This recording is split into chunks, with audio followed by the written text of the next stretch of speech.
Okay, we're continuing with the Holy Grail of Wisdom Quotes by me, Pete Rogers, alphabetical order. Here is Woodrow Wilson. He's a biologist. He's a Harvard guy. And by the way, I think this guy's dishonest. He's real smart, but all these academics are full of crap. They're atheists, and they think they try to pretend Darwinism can explain macroevolution. It can't. Anybody who really knows evolution knows that it can explain microevolution, the variety of dogs and cats, okay? It can't explain origin of life or different types of species, okay?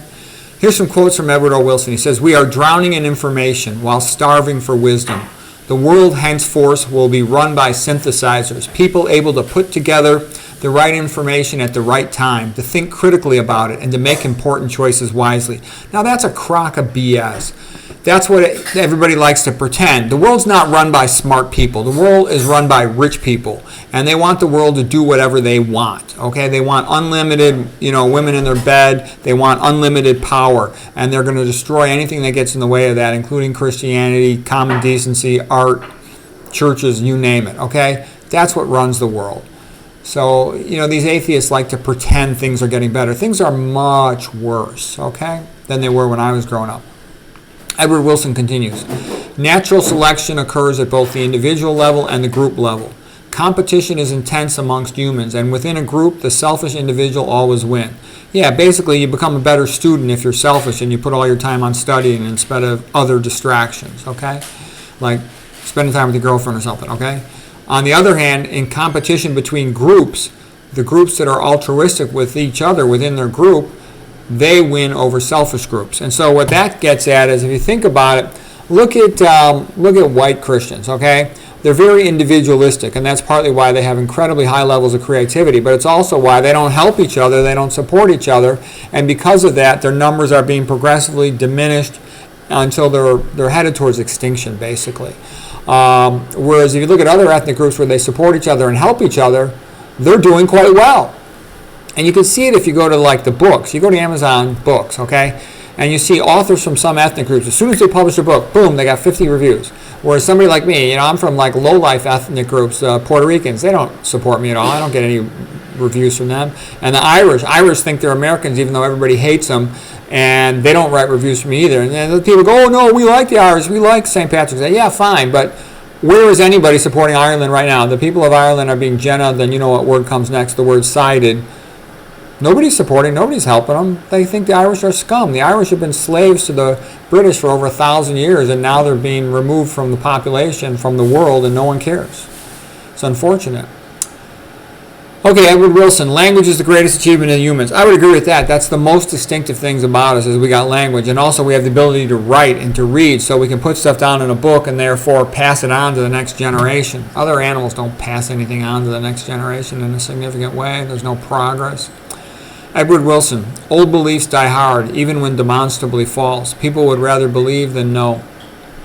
Okay, then we got one quote by Robert Anton Wilson. He was an American writer, psychologist. He said, "Intelligence is the capacity to receive, decode, and transmit information efficiently. Stupidity is the blockage of this process at any point." So some people block knowledge transfer because they're stupid, but there's other people who block knowledge transfer because they don't want other people to have it. Control of information is a way to increase one's own power. All right, so the powerful people, they try to make sure the proles do not have good information. All right, now we're going to do Woodrow Wilson. He was a president around the time of World War I in the United States, and he's one of the worst presidents USA ever had. Here's a couple quotes. He says, "We want one class of persons to have a liberal education, like liberal arts education for a free man in ancient Rome. And we want another class of people, a very much larger class of people, by necessity in every society, to forego the privilege of a liberal education and to fit themselves to perform specific, difficult manual labor." So what he's basically saying is, we're going to have our small aristocratic elite, but the majority of the people are just stupid peasants who should do manual labor. Okay, and that's how the aristocratic elites think. They don't believe in human equality. They believe that they are the peak of humanity, and the vast majority of people should be peasants and slaves and lowlifes. Okay, that's how they think. And they still think that way.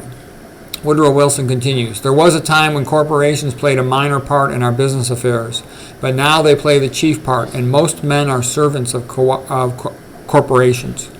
Our liberties are safe until the memories and experiences of the past are blotted out, and the Mayflower with its band of pilgrims forgotten. Yeah, and a lot of these rich guys played a role in that. Andrew Carnegie, when he gave all that money to make the libraries around the United States, he not only brought libraries, he also removed the old books that were present in the libraries and replaced them with new books that said something very different.